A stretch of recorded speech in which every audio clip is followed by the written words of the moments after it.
ಒಬ್ಬ ಪಂಡಿತ ಇದ್ದ. ಆತ ಒಂದು ಸಲ ಒಂದು ನೌಕೆಯಲ್ಲಿ ಕುಳಿತುಕೊಂಡು ಹೊರಟಿದ್ದ. ಆ ನೌಕೆಯನ್ನು ನಡೆಸುವಂಥ ಅಂಬಿಗ ಅವ ಪಾಪ ಸಾಲಿ ಕಲ್ಯಾರ್ದಂಥವ ಸಾಮಾನ್ಯ ಮನುಷ್ಯ ಇದ್ದ. ಈ ಪಂಡಿತನಿಗೆ ಆತನಿಗೆ ಒಂದು ರೀತಿಯ ಅಭಿಮಾನ, ನಾನು ಬಹಳ ಓದಿದವ, ಬಹಳ ಕಲ್ತವ ಅನ್ನುವಂಥದ್ದು ಮನಸ್ಸಿನಾಗ ತುಂಬಿತ್ತು. ನಾವು ಹೊರಟಿತು, ಇನ್ನು ಮಾತನಾಡಬೇಕಲ್ಲ, ಪಂಡಿತ ಮಾತನಾಡ್ಬೇಕು. ಏನು ಮಾತನಾಡಬೇಕು? ಅವ ಏನು ಕಲ್ತಾನ ಅದನ್ನೇ ಹೇಳಬೇಕಲ್ಲ. ಆ ಅಂಬಿಗನಿಗೆ ಕೇಳಿದ, ಏನಪ್ಪ ಸಾಲಿ ಅದು ಕಲ್ತದೇನು ಅಂತ ಕೇಳಿದ. ಅವ ಹೇಳಿದ, ನನಗೇನೂ ಬರೋದಿಲ್ಲ, ಸಾಲಿ ಪಾಲಿ ಏನೂ ಇಲ್ಲ, ನಾನು ಕಲ್ತಿಲ್ಲ ಅಂತಂದ. ಅವಾಗ ಪಂಡಿತ ಅಂದ, ಹಂಗಾದ್ರೆ ನಿಂದ ಕಾಲು ಭಾಗ ಜೀವನನ ವ್ಯರ್ಥ ಆದಂಗೆ ಆಯಿತು. ನೀನು ಅಕ್ಷರ ಕಲೀಲಿಲ್ಲ, ಸಾಲಿ ಕಲೀಲಿಲ್ಲ ಅಂದರೆ ಜೀವನದಾಗ ಏನದ? ನಿನಗೆ ಓದಾಕೆ ಬರೋದಿಲ್ಲ, ನಿನಗೆ ಬರೀಲಿಕ್ಕೆ ಬರೋದಿಲ್ಲ, ಏನಾಯಿತು ನಿನ್ನ ಜೀವನ? ಕಾಲು ಭಾಗ ಜೀವನನ ನಿಂದು ವ್ಯರ್ಥ ಆಯಿತು ಅಂತಂದ.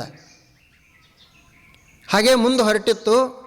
ಮುಂದೆ ಹೋಗಿ ಮತ್ತೆ ಕೇಳಿದ, ಹೋಗಲಿ ಅಕ್ಷರರೇ ಬರುವುದಿಲ್ಲ, ಏನಾದರೂ ಗಣಿತರೇ ಬರ್ತೈತೇನು ಅಂತ ಕೇಳಿದ. ಲೆಕ್ಕರೇ ಮಾಡೋದು ಬರ್ತೈತೇನು ಅಂತಂದ. ಅವಾಗ ಅವ ಅಂಬಿಗೆ ಹೇಳಿದ, ನನಗೇನು ಲೆಕ್ಕ ಮಾಡೋದು ಸಹಿತ ಬರುವುದಿಲ್ಲ, ಮುಂಜಾನೆಯಿಂದ ಸಾಯಂಕಾಲ ತನಕ ಈ ನಾವು ನಡೆಸ್ತೀನಿ, ಏನೋ ಒಂದು 4 ದುಡ್ಡು ಬರ್ತಾವ, ಅಷ್ಟು ದುಡ್ಡು ನನ್ನ ಜೀವನಕ್ಕೆ ಉಪಯೋಗ ಆಗ್ಯಾವ, ನನಗೆ ಎನಿಸೋದನೇ ಗೊತ್ತಿಲ್ಲ, ಇಲ್ಲಿವರೆಗೆ ನಾ ಎನ್ಸಾಕನೇ ಹೋಗಿಲ್ಲ ಅಂತಂದ. ಅವಾಗ ಅವನು ಪಂಡಿತ ಅಂದ, ಓದಾಕನೂ ಬರೋದಿಲ್ಲ, ಲೆಕ್ಕನೂ ಬರೋದಿಲ್ಲ, ಹಾಗಾದ್ರೆ ನಿಂದ ಅರ್ಧ ಜೀವನನೇ ವ್ಯರ್ಥ ಆಗಿ ಹೋಯ್ತಲ್ಲ ಅಂತಂದ. ಇವ ಅಂಬಿಗ ಪಾಪ ಬಹಳ ಸಾತ್ವಿಕ ಮನುಷ್ಯ, ಆತ ಸುಮ್ಮನೆ ಕುಳಿತಿದ್ದ. ಹಾಗೆ ಮುಂದೆ ಹೊರಟಿತ್ತು ನೌಕೆ. ಅಷ್ಟೊತ್ತಿಗೆ ಆಕಸ್ಮಿಕವಾಗಿ ಬಿರುಗಾಳ ಬಿಟ್ಟಿತು. ಅದು ನಾವು ಅಲುಗಾಡ್ಲಿಕ್ಕೆ ಶುರು ಮಾಡಿತು. ಆವಾಗ ಅಂಬಿಗ ಹೇಳಿದ, ಈಗ ನೋಡ್ರಿ, ಇನ್ನು ನಾವು ಇದು ನಮ್ಮ ಹಿಡಿತದಾಗಿಲ್ಲ, ಇನ್ನು ನಾವು ನೀರಿನಲ್ಲಿ ಜಿಗಿದು ಈಸಿ ಆ ದಡ ಸೇರಬೇಕು, ನಿಮಗೇನ್ರೆ ಈಸು ಬರ್ತೈತೇನು ಅಂತ ಕೇಳಿದ.